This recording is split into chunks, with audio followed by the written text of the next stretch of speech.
welcome to this week's Thrive Programme podcast. Today we've got a deep dive into the world of perfectionism, and I'm joined this week by one of our Thrive Programme coaches, Irene Diego Garcia, originally from Spain, now living and working in the UK. Hi Irene. Hi, Lucy. How are you? Good, thank you. Lovely to have you here. Yeah, thanks for having me. You're welcome. So your specialist topic, what you wanted to talk about today around perfectionism. So Yes. why is this a topic dear to your heart? I think because I unknowingly suffered from perfectionism for years and years. Um, so, to put you in context, perfectionism is the feeling of not being good enough, constant feeling of not being good enough. And I have quite early memories in childhood already for being quite disappointed with myself as a child. I went through primary and secondary education. Perfectionism, perfection.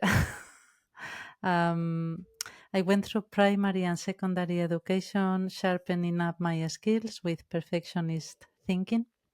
Um, and again, in university, it kept getting worse. So it would affect me. For example, if I was in a class and I had a question that I really wanted to ask, I wouldn't dare to articulate it aloud because of fear of looking stupid. Or, for example, in social situations, I wouldn't go and talk to the people but I was interested in talking for fear of, not being interesting enough or funny enough or not enough, essentially. But when it really became a clear issue and it interfered with my life a lot, was when I started working. Purely because in my work, I come from a scientific background. I'm a vet, apart from being a coach. And the nature of the job was really unpredictable. And you can imagine, as somebody that wants to have everything perfect, um, I couldn't in this situation. I didn't know what I was going to find when I was into an emergency. um, I couldn't be fully prepared for it. So I remember many, many years of, driving in the car to a place to see an animal, and just really catastrophizing about what was I going to find, how I was going to have the best outcome and be the best vet. And at the same time, thinking that it wasn't going to go well, and the outcome was going to be terrible and I was going to have terrible consequences. And all this is going on in your head, when you haven't even gotten to the place, you haven't even seen what's in front of your eyes. So the wave affected me a lot was living nearly in a parallel world, of thinking, worrying, and trying to be the best when in reality perfection doesn't exist. But you keep trying harder and harder to reach a perfection that you never reach. So that Mm, just fits into the feeling of not feeling good enough. mm, And then I guess I developed over the years as well, what I call the Harry Potter invisibility cloak. You don't like the attention drawn upon yourself because essentially you don't like yourself very much when you're, criticizing yourself constantly for not being good enough. So you just try and become as blended as possible with your environment. So yeah, it's very close to my heart. I think that's very relatable when you said you're living in a inside your head, sort of pre-planning everything, doing things in the moment, whatever the situation is, managing, but probably constantly being critical and analysing and questioning and doubting yourself, and then All driving the away time. afterwards thinking, could I have done that better? Why did I say that thing? What was going on? So all that effort that I think maybe as well, like you said, you didn't know that that was what you obviously knew, that you weren't particularly happy and you didn't always feel good about yourself, but you wouldn't have known necessarily it was perfectionism, because I think a lot of the time we just put up with that inner voice, don't we? We just put up with the self-talk and think, well, I've always been like it. This is what everybody's like. This is just what who I am. So how do Yeah. you then sort of understand that a lot of what was driving this was for you perfectionism? How did I come to understand that I had perfectionism? Well, it was really when I came across the Thrive program. um, because I didn't think myself as a perfectionist, and if I did, I mentioned it as a badge of honor. I guess Mhm. I just thought it was a good thing to try really hard, and I never really associated it with the constant self-criticism that I was experiencing. I thought purely it was a part of my personality, and that my perception of the situations and of the job was as a very stressful and challenging thing. And it never occurred to me that my way of thinking about things was highly contributing to that experience. Yeah, yeah, yeah. Oh, I did the same. I remember being in interviews in various corporate roles, almost saying, I'm a bit of a perfectionist, which Mm, I was sort of bragging about, saying this is a yes, thing because I'm going to be your hardest worker. I'm going to be, working all hours, which actually now you know how much of a bully a perfectionist can be inside their own heads, that it's actually, yes. as much as on the surface they look like very successful, ambitious, driven people, on the inside they're undoing any achievement, aren't they, by just beating themselves up Yes. very constantly. It's as if it never happened. You don't really process or celebrate your achievements because they're never really that good. And I think the problem is perfectionism is not about getting it perfect. The motivation is not getting it perfect. The motivation is validation from others. And Mm, that is the reality. You're trying to prove to yourself and others that you are worth it. And it's mm, the wrong type of motivation because it doesn't really fulfill you very much. You never get there. yeah, Because, perfect for everybody is a different thing. There's no perfect as such. There is excellence, yeah. and you can strive for excellence. But perfect is just a fallacy. It doesn't exist. Well, and the point is, you probably, I've certainly had some brilliant achievements and was thought of as very, very highly. I know you've been thought very highly of it in the industry Yes. you're in. But the point is that external validation, the letters after your name, the results in your tests, the bonuses that you get in your end of year review, they don't actually do anything because they're No. superficial on the outside things, and if your inside is constantly saying, well, yeah, but they only think that because, the rest of the team aren't here anymore, or, you kind of Yes. make excuses, it doesn't actually ever make you feel any better. It's a bit of a sticky No. plaster. No. In reality, a lot of people suffers from imposter syndrome when they have perfectionism because Yeah. they're always thinking in their head they're not good enough and they don't see the external reality. And often they're high achievers because I was a high achiever, and I always got I always improved professionally, and went to a better job with more responsibility. Um, but I always sort of felt that I would be found out, and you're constantly scanning people so that they don't find out that you're not deserving of that job that they gave you. Somehow you tricked everyone around you. And they don't know the truth, and Yeah. that's quite, I suppose, hard when you're thinking that way. when you're not feeling good enough in your life in general. Big time, big time. Yeah, So perfectionism, what we're talking about, it's like a bias in your thinking.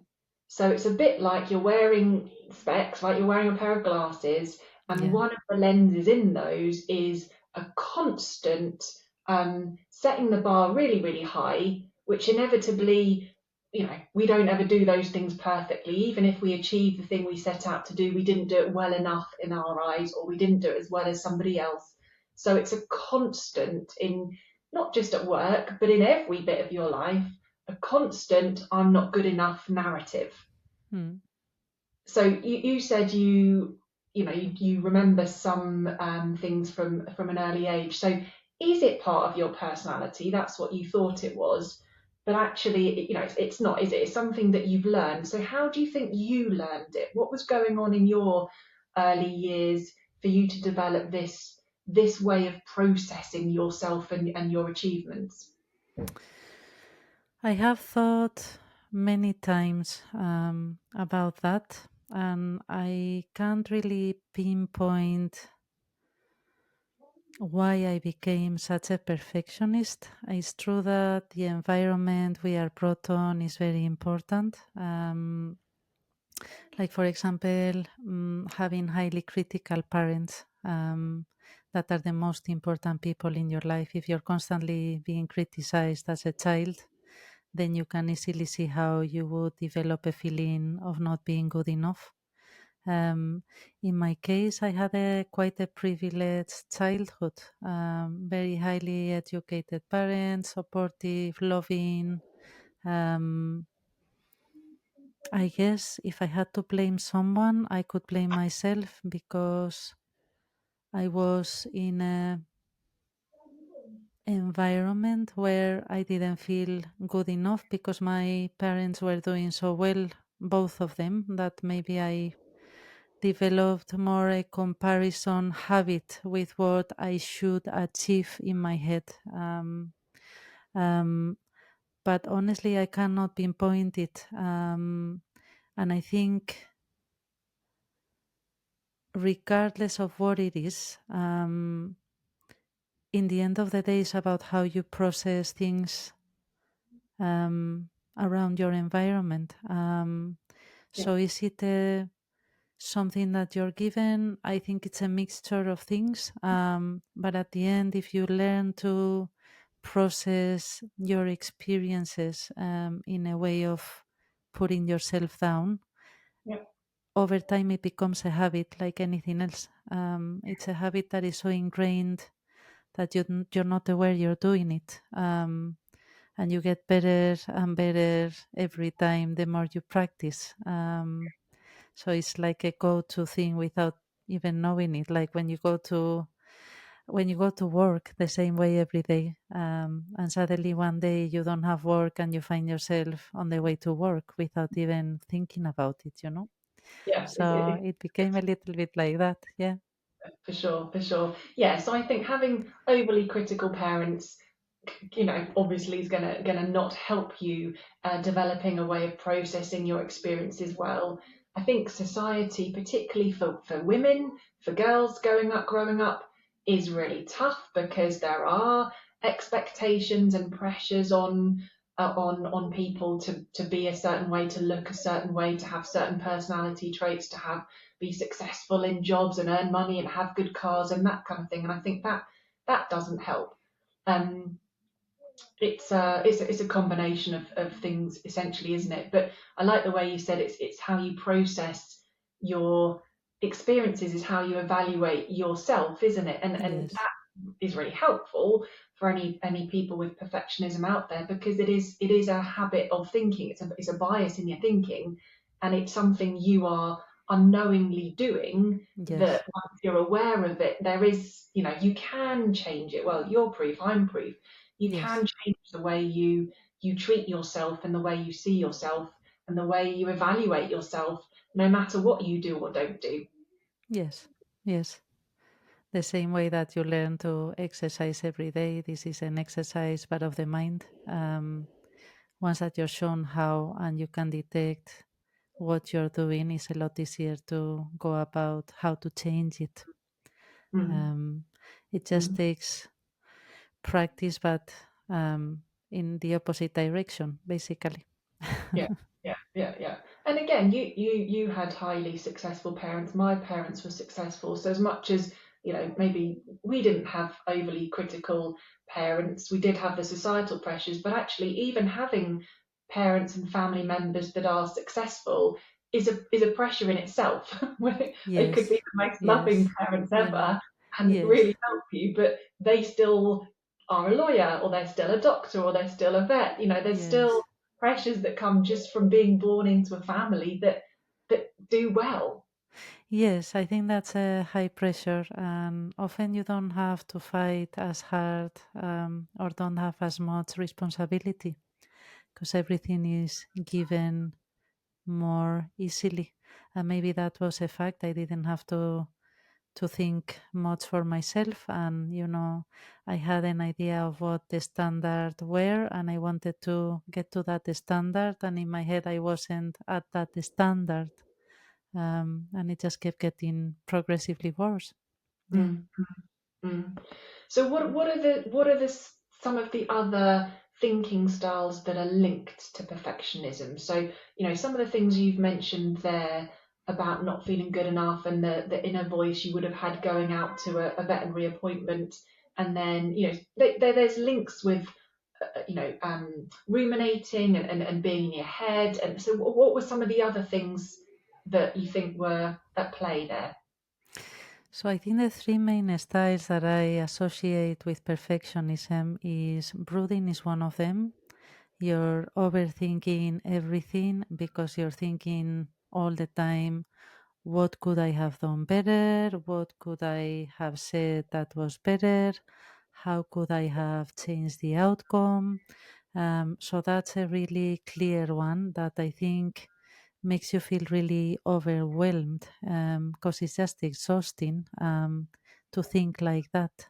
You analyze every little detail, maybe of a party you went to beforehand and after. You second guess yourself. And I even second guess myself in what treatments I had given. You're constantly trying to second guess. And you always think there's something else that you could have done. You're never happy. The other style of thinking that is quite typical is what you call black and white thinking. Black and white thinking is there's no middle term, so good enough is 100%, and everything else is not good enough. And as you can imagine, there's lots of gray areas in things. There's always compromises and middle areas that are good, that do the job, but because you don't accept them as good enough, it's always a bit of a failure. You feel a failure. And the other style that I guess is one of the styles that leads more to anxiety, which is the catastrophizing, because you're playing constantly in your head the worst possible scenario. Um, and because you don't want it to happen, you start developing fear of making a mistake, which is what I developed going and treating animals. Obviously, the fear of making a mistakes with things that I had done a good few times got better. There wasn't any other way it could have gotten. Um, but that fear was always there with small little things. You don't want to risk. There's quite a rigidity about your thinking, and that fear is constantly creating anxiety, and the anxiety doesn't really get better. It's always there and it's always in the background, and there's this constant feel of doom. You don't allow yourself to relax and just enjoy, because if you relax and just enjoy, there's a fear that something will go wrong Mm, because mm, of that. mm. So yeah, it's a parallel world. Well, it's like a protection mechanism, isn't it? Yes. We're running away from those feelings of not feeling good enough, that unknowingly we're doing to ourselves by thinking in that way every day. And if you were thinking even 5 thoughts today that are, I'm an idiot, or I've messed up there, or I'm a rubbish mum, or I'm never going to be as good as somebody else in that job, that's 5 heavy thoughts, let alone if you're driving back from an appointment and you might have spent half an hour thinking in that Yes. way. Yes. What's the cost of that sort of thinking on your self-esteem? Well, it's huge. I mean, you can imagine taking a little person with you that is constantly putting you down. Is the most effective way of chipping away your self-esteem, and it's highly efficient. Um, yeah, Has a yeah, big, it's big highly impact. taxing. Yeah, yeah, yeah. Yeah, And of course, once your self-esteem, even if you spent a couple of days or even a couple of hours doubting yourself about something that you've done, that's enough for you to wake up the next day feeling a little bit uncertain and a little bit untrusting of yourself, let alone yes, doing that for years. yes. Yeah, I don't know. My self-esteem was always low. And now looking back, I understand why it was so low. It was this self-criticism, and I guess it's easier for a person with perfectionist thinking to be aware of this inner critic. You know, um, the inner voice that you have is always negative. If it's a positive, you don't really hear it, but you really hear the negative voice criticizing yourself all the time. Yeah, And not just how you feel in the day, but how does that belief that you develop about yourself of not being good enough, not being as good as others, not being able to trust and believe in you, how does that then affect things like being a mum, going for interviews, going on holiday? It has an effect on the fundamental belief that you hold about yourself, and that then affects, how you do your life. yes, yes. You is that lack of confidence, and it permeates every single aspect of your life. In reality, how you go about and show up in life in general, Mm, because you don't have the confidence that you are worth it. You always, stand back and you don't really prioritize yourself, but more so you tend to prioritize being the way that you think in your head that others would want you to be, because you want mm, to be liked and you mm, don't like yourself. So you try to get that liking and validation from others. And that's how you go about your life and your day, um, which is never really that joyful, because it's not in line with who you really are. You're an yeah. imposter. Well, and that links into the people pleasing, doesn't Yes. it? That, I think us mums can easily fall into that trap where, to some extent you can function with perfectionism when it's just you and you're only Mm. looking after yourself. But when you have children then that you're trying to make happy and trying to be the best mum for, but never feeling good enough, you end up over pleasing them, don't you? Which then can sometimes give them a lack of skills in being able to cope with stuff. But that's another topic. But yeah, people pleasing I Yeah. think is a big thing with perfectionism often. Well, it's a full cycle, isn't it? You are aware of it and you want your children to do different. One of the main aims me educating my children was to really look after their self-esteem, to encourage them and empower them to build a healthy self-esteem. For me, that was really important because my self-esteem over the years was very bad. Mm, And you can look one way in the outside, but it's the inside that matters, isn't it? Because that's the true joy of life. If you feel powerful and you like yourself, you could be going through the same experiences, but your experience is completely different. Um, so, yeah, sure, for sure. Yeah, you can feel a bit like a fraud, can't you? A bit like, well, the imposter. yes, get looking a certain way on the outside. And I often talk about people being plate spinners. We try and juggle so many things to look like we've got our shit together, when Yes. actually on the inside it's a It's a need, completely different thing. Yeah. Yeah. fear of, that's what's driving it, not just so that's the negative side of it. So and it'd be really good to then have your story about, well, how did you overcome it? How easy, how hard, once you knew what was going on, even though you'd probably been thinking in that way and chipping away at your self-esteem for probably a number of years. What did it look like for you to not do that anymore? Well, I think the first thing with perfectionist thinking is to be aware that it's not this badge of honor and to be aware of how it affects you. I guess what I haven't mentioned as well that is important is the social anxiety that perfectionist thinking brings about. They're like, I think of them as three sisters. They always go together: perfectionism, um, low self esteem, and high social anxiety. And it's not difficult to imagine why you would suffer from social anxiety. You don't like yourself, and therefore you think the others are not going to like you. So, in any social event, you are constantly scanning and you are afraid of people judging you. Um, so, the social anxiety is constantly present in your life. So, how did I go about overcoming it? Well, I think the first thing, as I was saying, is being aware. And once Hmm. that you are aware, if you know what's wrong, you can make a plan about how to fix it.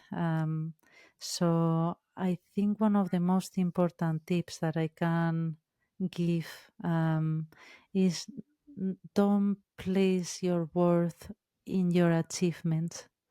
And I think that's a really important one. You have to get your worth from within, and that is something that will be stable and good, will give you power to confront the difficulties. While if you place your worth on your achievements and the achievements are not there, especially if you put yourself really high achievements, you're always going to feel under and not good enough. So I think that's a good one. Concentrate um, on the journey and not the destination. Um, and then So you when don't feel paralyzed. Yeah. you say um, get your self-esteem from within, Yes. expand on, because we know what we mean by that, but what does that mean to somebody who doesn't understand how do you do that? What does that look like? Well, that looks like trying to get off the filters that you have in your eyes and looking at the world in a different way.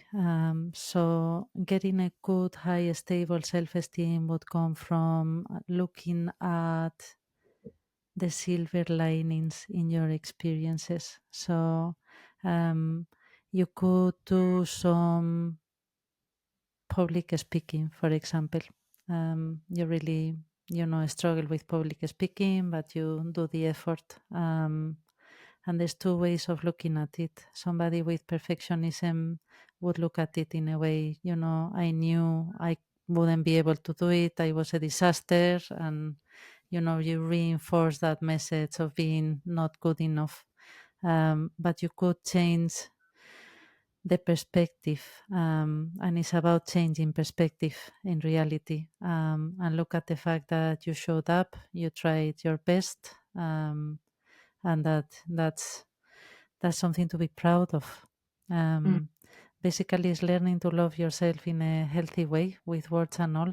We're not perfect, and I think the quirkiness of people is what makes them who they are. And once that you learn to look at yourself with different goggles, everything changes.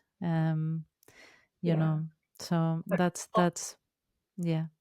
offering yourself the same compassion, understanding, kindness, support that you would to somebody else, because I think we find it quite easy to help other people when they make a mistake, or to Yes, have perspective over other people's things that they want to improve on.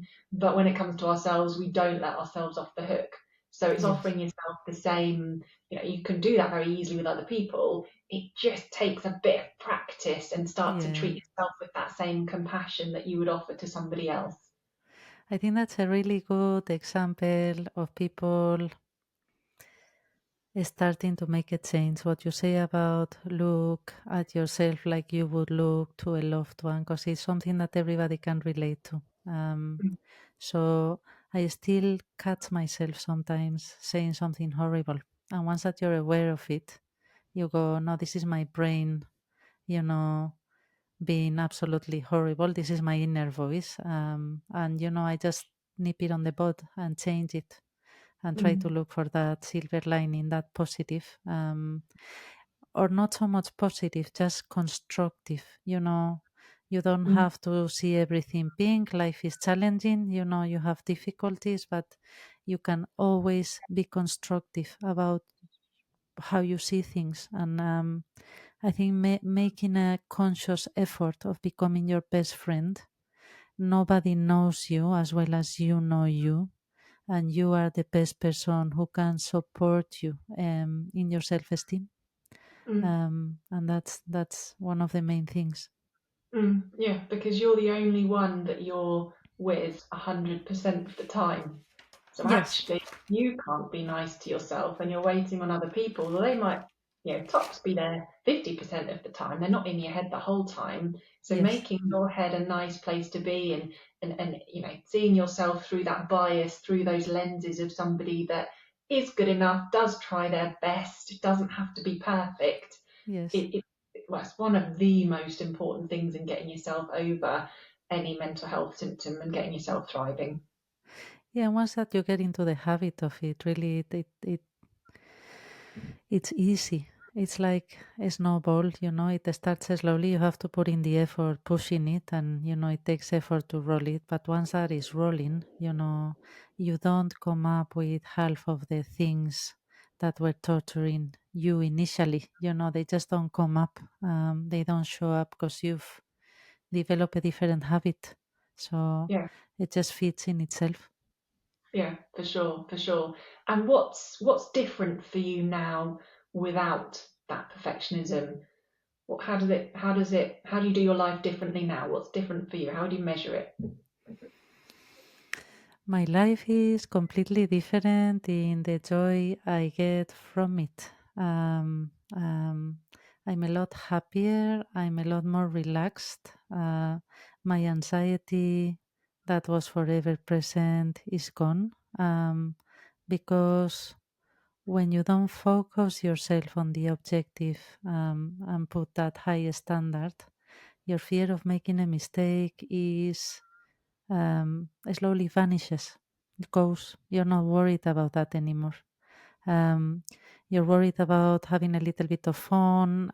You look at mistakes as a way of learning, um, and you get something out of mistakes, and you understand that mistakes are something that if you don't do them, you don't grow, you don't get better, um, and the problem is that I guess the more you are in the comfort zone, and the smaller the comfort zone gets.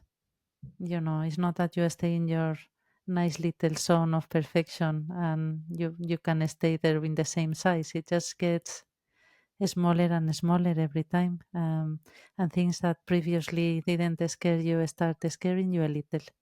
So, yeah, I live my professional life in a very different way. I have a lot more curiosity.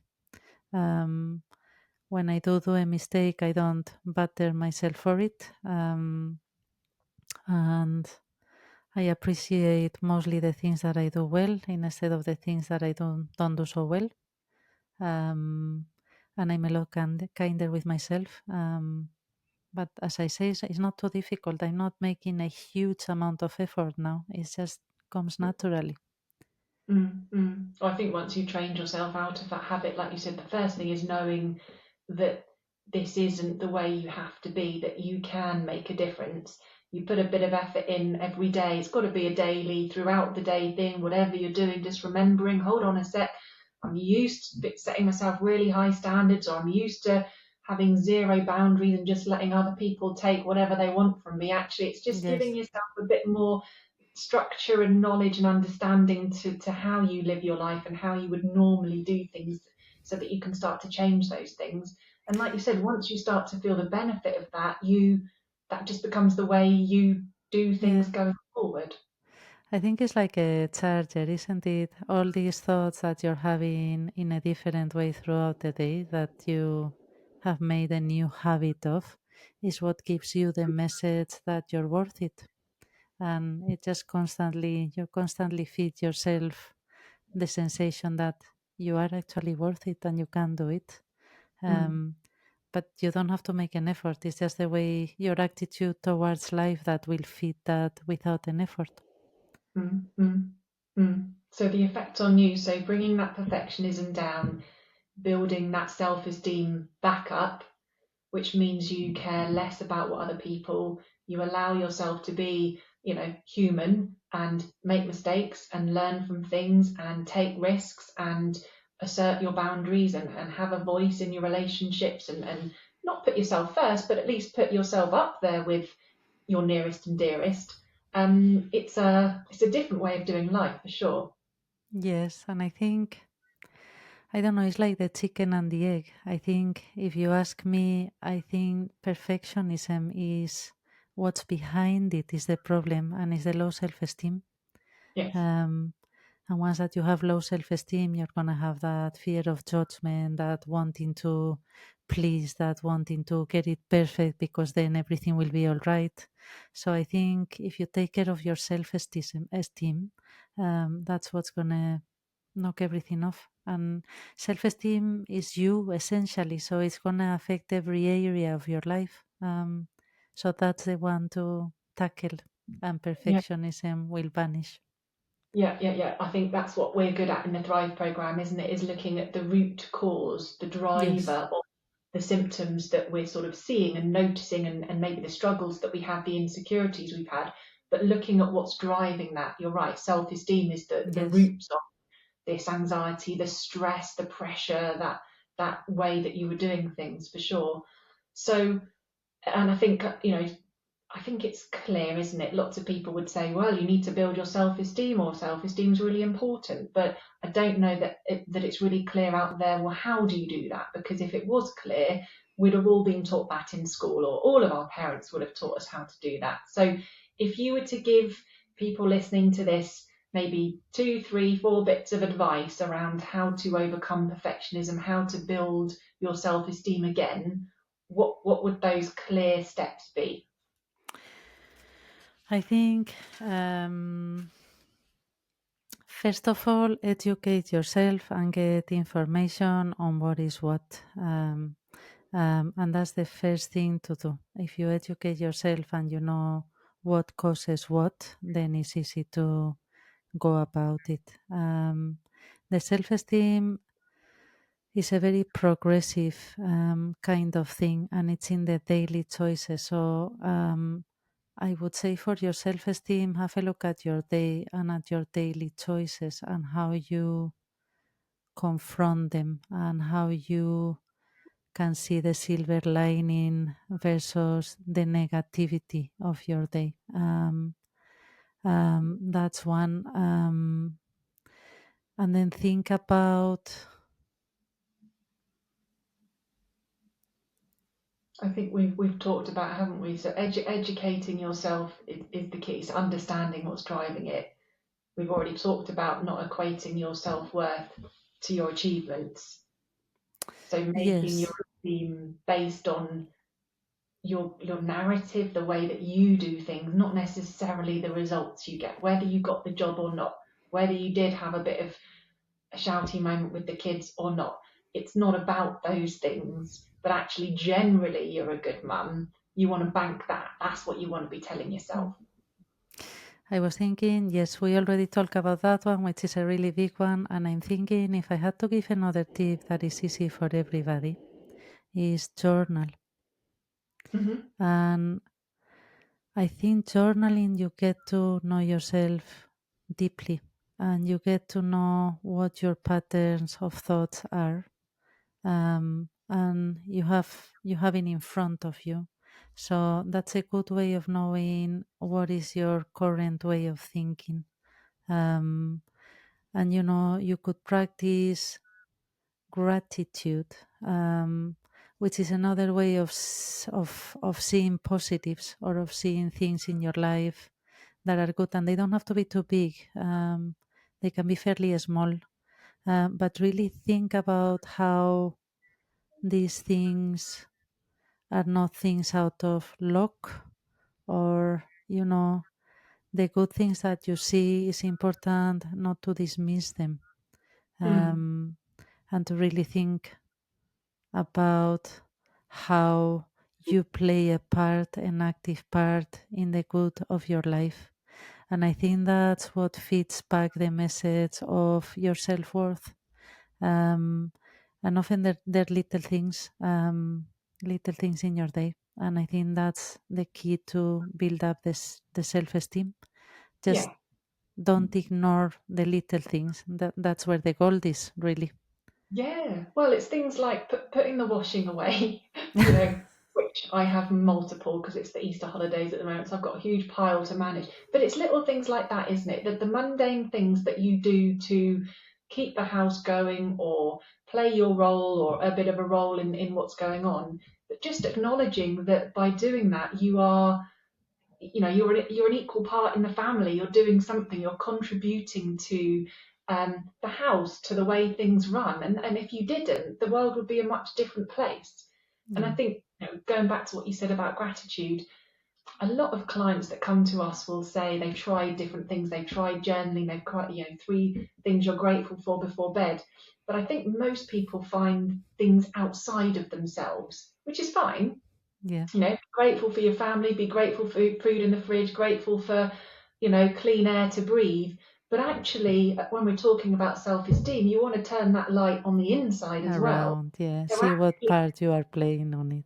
Yeah, yeah, being, yeah, yeah, partly the part you're playing, but also recognizing, the good stuff about yourself and the skills that you do have and the little personality quirks that are lovely. That, again, if somebody else was looking at you, in fact, I've done this with a couple of clients where somebody's come along with a particularly low self esteem. So it's usually people who are perhaps struggling with eating disorders, where they've been chipping away for a long time, telling themselves they're not good enough. I'll get them to go and ask 10 of their nearest and dearest. Just text them a message and say, look, I'm doing this course at the moment. My homework this week is to ask 10 people, can you give me 3 things you admire about me, you like about me, you think good about me?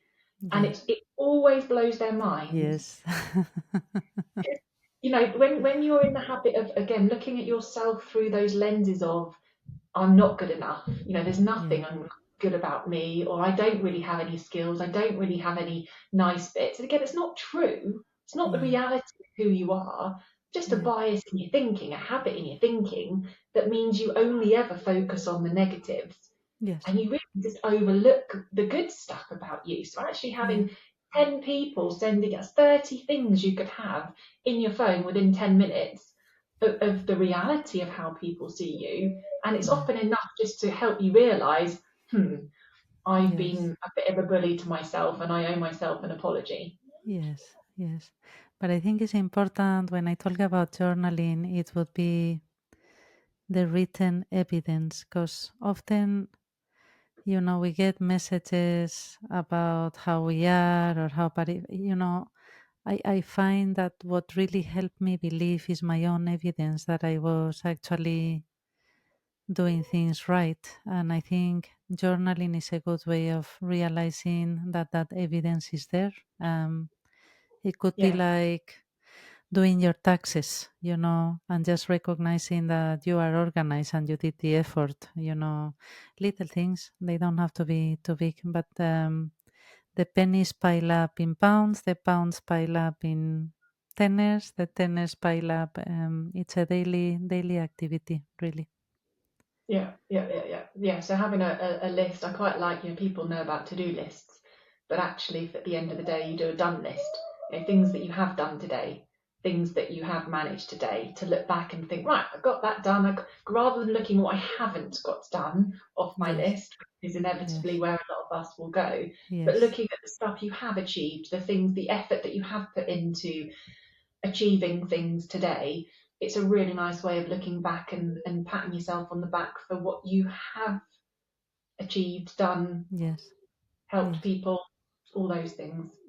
I think the difficulty, and this is why the Thrive program I think works so well, is that it's very hard to. The mental health is like a team of things, isn't it? And they all work together. So pinpointing one thing and trying to improve one thing is quite difficult because other things that are not up to scratch are always pulling you back. And I think having that group of things working well makes things a lot easier as a sort of a group teamwork. Um, I just, when you are in well, I was going to say in a hospital or in a practice, and there's two members of the team that are, not playing team, it can throw down the whole dynamic, and it can really set things back. So with your mental health is the same. You Mm. cannot look at one thing as one thing alone. There's seldom one problem. It's a combination of things. Totally right. Yeah, like going to the gym with your physical health, isn't it? You can work on your arms for Yes, 8 weeks and get brilliant arms, but that doesn't mean the rest of you is equally as strong. So yeah, yes, sure. And I yes, think, well, the Thrive program does teach you about all the components of yes, your mental health, and it's interesting to see how, you can just rattle off now, can't you, around perfectionism, the social anxiety side, the black and white yes, thinking. But all of those things have an effect. yes, Understanding how your mind works yes, is the key, isn't it? Because then you can put those changes in place. yes. Fantastic. Well, thank you. I think this is super helpful. Lots to reflect on, lots to think about, and hopefully some good tangible things that somebody could take away and start to do differently. I really hope so. Yeah, I find the theme fascinating. Yeah. Well, So yeah, it's lovely. a common thing for so many of our clients. Yes, Most of our coaches as well would have struggled at times with yes, perfectionism. So it's a very common thing. It's something that you've learned, and it's something that you can equally learn to unwind yourself from. So absolutely. Yeah, and it's not as difficult as people think it is. It's very doable. Um, and you don't know that you're not feeling 100% until you feel 100%. So it's important to keep that in mind. I wasn't aware of how different I could feel until I actually felt it. yeah. And now you look back with that knowledge and think, jeepers, why aren't we taught this in school? Why? Yes, I wish Well, I we found this sooner. Yes, yes, totally. Agreed. Well, it's brilliant to hear your story and hear how you've managed to overcome it and how you're living your life differently. And I think same here. I could Yes, equally tell you those experiences, and if you can just listen from both of us and think, well, it sounds possible, then yes, come and have a chat with one of us, and we'll help you learn how to do it. So yes, thank you so absolutely. much, Okay, Irene. you're very welcome, Lucy. Lovely to talk to you. Bye.